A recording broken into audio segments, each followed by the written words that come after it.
Diabetes कमी झालं, किती जणांच्या गोळ्या सुटल्या, बीपी, अनुलोम विलोम प्राणायामने जे आपण रोज थोडं थोडं गोळी खाणं म्हणजे सिंथेटिक औषधं घेतोय त्या औषधापासून मुक्तता, जसं भारत देशांची मुक्तता करण्यासाठी आपल्याला बरंच काही क्रांती करावी लागली, तसं आज आपल्याला योग क्रांती या कलियुगामध्ये खूप आवश्यक आहे.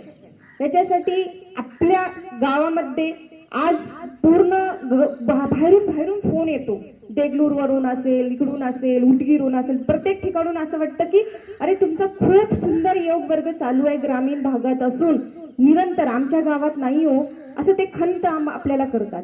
मग हे निरंतर योग आहे, तर या निरंतर योगाचा असा एक दिवस आपण अशी क्रांती करून दाखवायची आहे की आपले आजूबाजूचे खेडेपाड्यातले लोक, आजूबाजूच्या सर्व परिसरातले लोक येऊन आपण, जसं मी म्हणले की आपला सप्ताह जसा होतो तसा योग सप्ताह होणं खूप आवश्यक आहे. कारण बीपीच्या गोळ्या सुटलेल्या आहेत, डायबिटीजच्या गोळ्या सुटलेल्या आहेत, कॅन्सर सारख्या पेशंटना प्रेरणा मिळत आहे.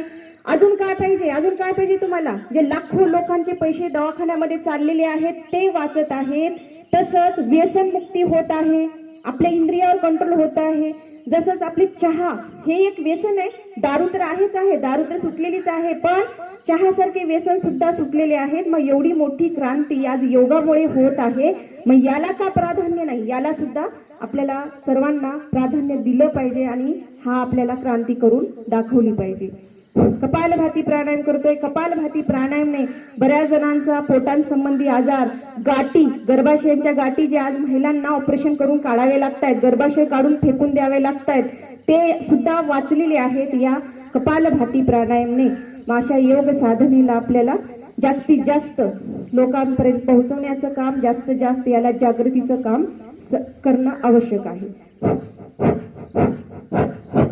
डायबिटीज कमी झालं, किती जणांच्या गोळ्या सुटल्या, बीपी, अनुलोम विलोम प्राणायामने जे आपण रोज थोडं थोडं गोळी खाणं म्हणजे सिंथेटिक औषधं घेतोय त्या औषधापासून मुक्तता, जसं भारत देशांची मुक्तता करण्यासाठी आपल्याला बरंच काही क्रांती करावी लागली, तसं आज आपल्याला योग क्रांती या कलियुगामध्ये खूप आवश्यक आहे.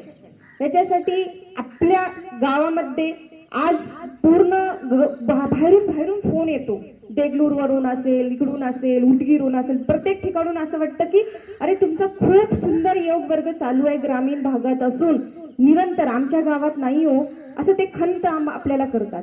मग हे निरंतर योग आहे, तर या निरंतर योगाचा असा एक दिवस